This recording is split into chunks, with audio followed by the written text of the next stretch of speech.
आम आदमी के पास 50 करोड़ रुपए की इतनी बड़ी रकम कहाँ से आई? हम ये मुतालबा करते हैं कि बाबर ताज साहब उसकी जो मनी ट्रेल है वो पब्लिक करें। और इसके बाद हमारे पास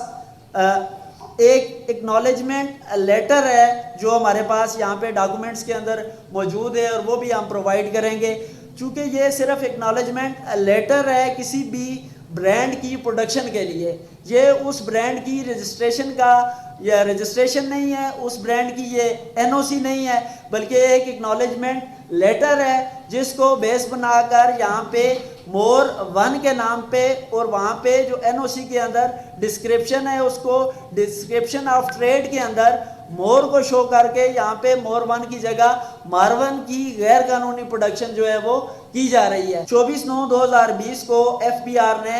एक रिपोर्ट जारी की जो इन डॉक्यूमेंट्स के अंदर मौजूद है और इन रिपोर्ट्स में ये कहा गया कि मोरवन ब्रांड के 730 कार्टन बकोट ज़िला एबटाबाद के मुकाम पर पकड़े गए जो गैर कानूनी तौर पर वे वार्ड कंपनी ने प्रोड्यूस किए थे, जिन पर किसी भी किस्म की फेडरल एक्साइज ड्यूटी और सेल्स टैक्स नहीं अदा किया गया था। कि 3 कंपनियां MS Universal tobacco company Mardan, MS Indus tobacco company private limited Mardan और एमएस वेवार्ड